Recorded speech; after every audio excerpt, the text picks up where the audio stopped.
Hi everyone, my name is Tamrin, and I am basically the person responsible for the putting together of the video that you're about to watch. Hoping that this video will sort of, make people understand what is happening on the Cape Flats at the moment during this pandemic specifically. I wanted people to know that whatever you're about to see in terms of knowing or understanding what is happening on the Cape Flats, it's not just a thing that has been happening, now or started during this pandemic. It's an everyday thing in the lives of people who are living on the Cape Flats.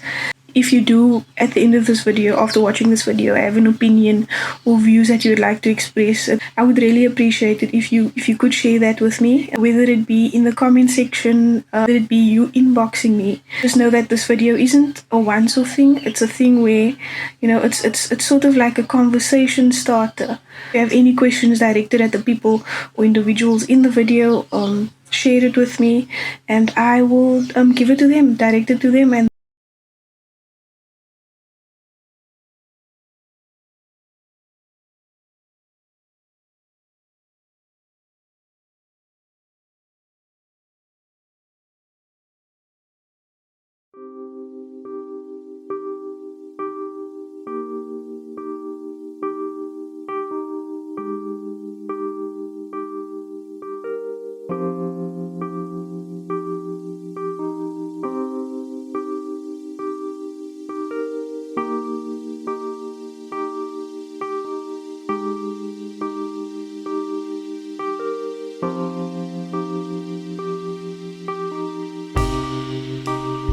money's coming in, and we went all over for the hampers. No hampers did come to us, no relief fund did come to us. We did do everything that they told us that we're gonna get, but nothing up till now did come to us.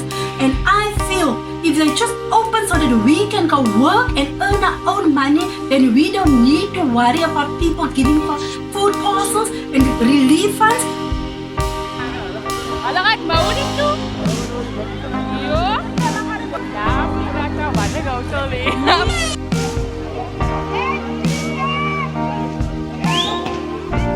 Corona has devastated the Cape Flats and the townships.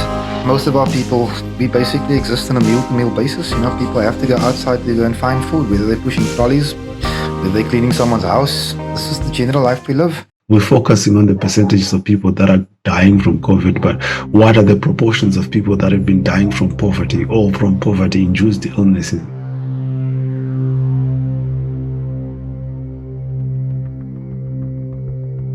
I must just be clear, the lockdown is not the issue. The issue around us opening up this economy is the regulations that are attached to this lockdown. I think of the DA's forceful idea to open the economy. I think it's a stupid idea. I think the DA speaks for big business, not poor people. Opening the economy, 2 weeks from now, we'll have 10 times the amount of infections we have right now. Then what? The hospital systems will crash. People will die because we put profit before people.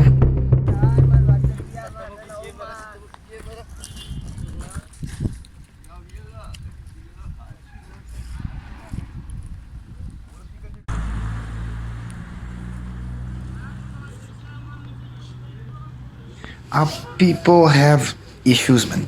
Deep-seated issues. No one here is scared of death. We live with it every day. The other thing is also, what do we do? My kids have been in this house, every day of the lockdown. They've never been outside. For the simple reason that they've got some form of entertainment. They've got Xboxes, they've got Monopoly boards, they've got Wi-Fi. Most of these kids don't have these things. Even in Bonteheuwel, it's an ongoing problem where people just disregard the rules. And sadly, it's those very people that disregard the rules that are going to be the people that are going to be complaining when they get infected that the system isn't working for them. You understand? Look, we cannot expect police and law enforcement to police our every move. We do not live in a security state. We do not live in a city that is governed by a law enforcement officer. In this city, in this country, the people are governing. The people have placed people like myself and many others into power. And so there's a huge responsibility that sits with parents, that sits with our residents in our communities to be able to keep control of what's happening in their communities. It cannot always be the police's fault. We don't have near enough police to enforce these regulations. And when we do find police enforcing the regulations, they get accused of a heavy-handed approach. But if you're constantly having to drive past the same group of kids doing the same thing over and over and over, there's a level of frustration that also comes in with it. So my real desire and where I can speak on behalf of Bondville, I've been able to set up structures to communicate with people. My real desire is that we set these sort of structures up across communities and that communities start taking control of what's happening. That if a mother is going to allow her child to walk on the streets or play soccer on the streets, that the mother next door acts in a manner of Ubuntu to say that your child is going to be my child now, and I'm going to make sure that your child doesn't bring this virus here. Because what I really hope will not be the eye opener is that if one of those children or their parents or grandparents pass away because of the virus, because sometimes death is the only way people sometimes listen. And so to avoid the process and the pain of that happening, I think it's important that there's a collective responsibility among community leaders, among community-based organizations, amongst the NGOs and parents themselves, churches, the religious organizations, to play an active role in educating people as to why it's important to stay indoors, why it's important to only be out for essential purposes, and why it is important to look after your parents. The looks of it, you look at the poverty in South Africa and the number of days that we've been locked down. I think it's now over 55 days, and a lot of people that haven't had any source of income across this period. And I had one news article that was actually saying, somebody was saying, I would rather die of COVID rather than die of hunger. And you look at it, if hunger, there is 100% of dying of 100% chance of dying of hunger if you stay indoors and you don't work and you don't anything.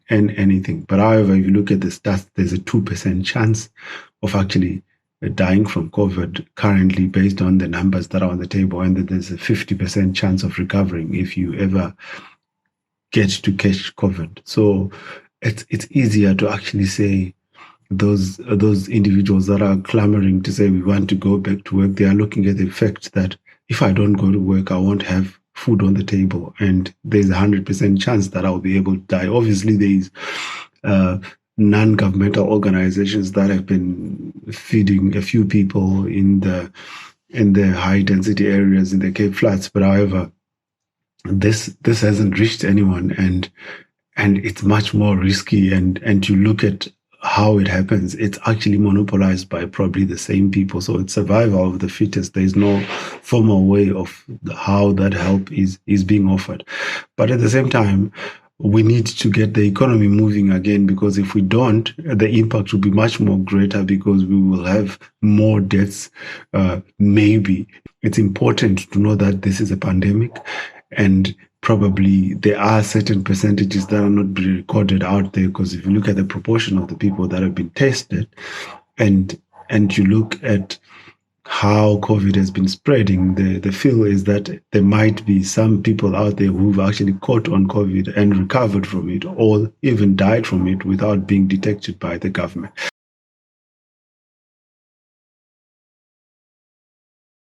I think the government is doing the best that it can in terms of easing down the lockdown.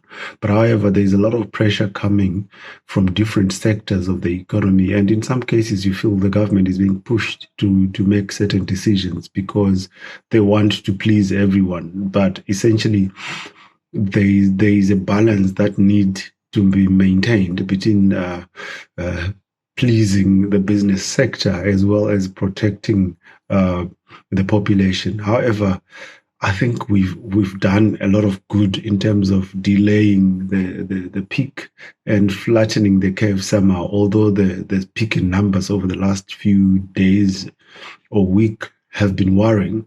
But however, I think the clamoring of level of certain sectors of the economy to say let's move to level 3 already. If you look at it from both sides, it's also important to have a perspective. If we want to try and probably help continue flattening the curve, it's a good idea. But obviously, if you look, there's been a lot of companies that are are closing down. I've seen a lot of companies also looking at going out of business, and these are big companies. And one would shudder to think some companies that are not being even mentioned in the newspapers, the smaller companies, how they have gone out of business. And essentially, then that means that all those individuals who are working for those companies won't have employment. So I think post-COVID, the employment rate in South Africa will be quite high, and it will be a challenge as well to start getting the economy going again, so that we can create jobs for these individuals. There's a lot of anxiety. That's why there's a lot of anxiety in some companies. I know friends of mine and relatives who have actually told me that their companies have said they are currently now on 50% salaries until further notice. They actually started going to work, some of them in level 4. But however, you look at it and you think, if we would continue like this, what would happen to companies like that? They will obviously close down, and that will have a huge effect on their employment rate in South. The issue is not lockdown. We all need to make sure that we are practicing personal protective PPE, as we'll call it, and we're all wearing face masks and sanitizing our hands. These things are critical, whether we are doing essential business or whether we're taking a walk between 6 and 9 in the morning. However, the fact of the matter remains that SASSA relief has not gone to people who haven't earned an income, who've lost their income. People that have lost their income are at risk now of not just losing their income, but losing their jobs as well. So as long as this lockdown regulations remain in place, we have to open up this economy in a safe and a strategic manner to make sure that everyone is aware of the dangers, that companies are doing everything they possibly can to ensure people are safe during this time, that people are traveling on public transport and that it is being enforced on public transport in a safe manner, so that people are able to go out, earn an income and feed their families. But in earning that income, they are allowing the economy of the country to trickle over and to trickle on. We are in a very bad position. Even before lockdown came into place, we were placed into junk status by most of the ratings agencies. So we're already on a bad wicket, and now having COVID-19 shut down things for almost 2 months and going into its third month, what jobs are there going to be for people to go back to? And so we must avoid forcing people into starvation and poverty at the expense of the virus. We have to avoid it, and we must make sure that we are strategically opening up certain sectors of this economy quickly enough to make sure that people are doing it in a safe manner, that people are able to work, maintain their jobs, because evidently more than 80% of people in this country are not working for the luxuries of life. They are working to sustain their homes and their families at home.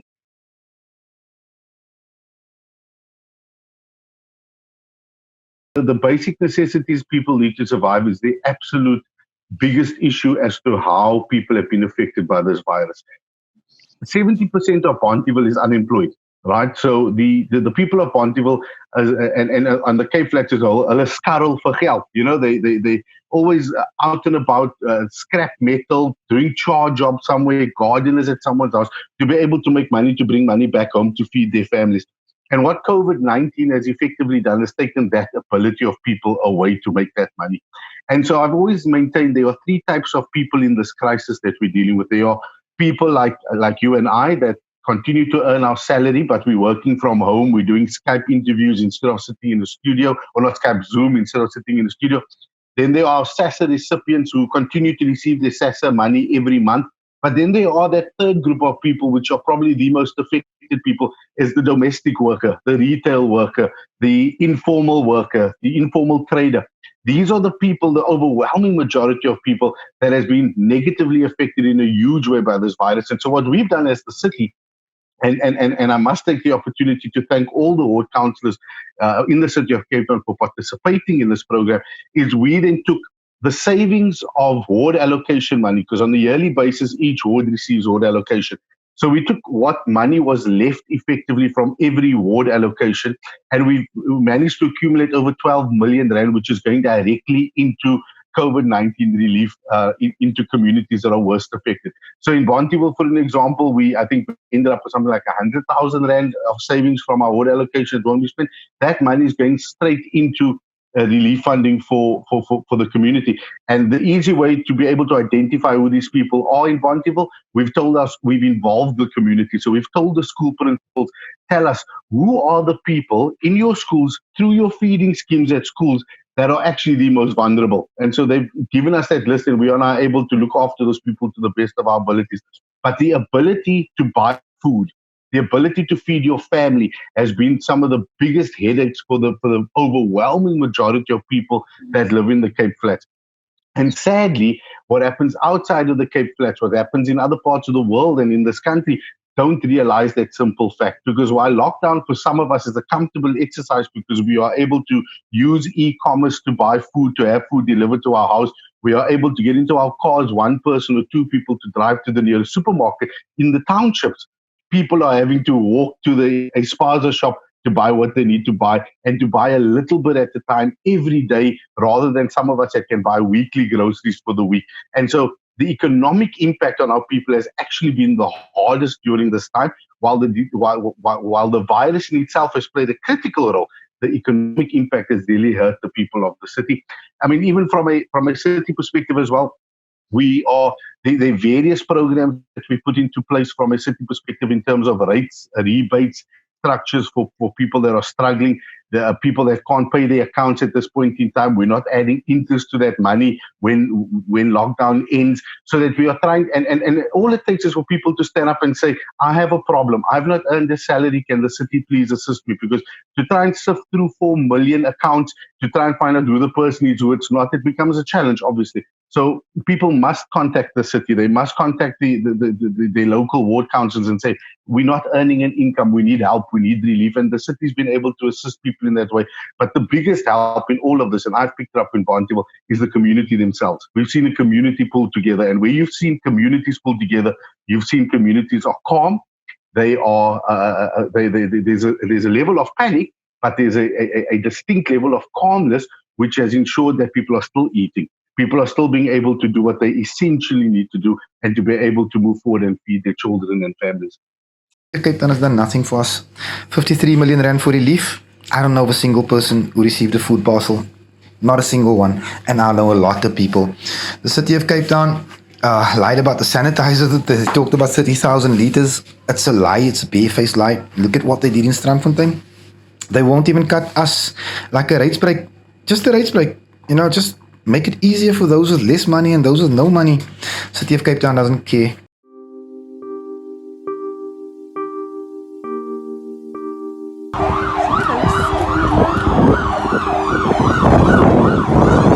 Nobody works. I need food, and my children, grandchildren need food. I don't know how it's gonna end.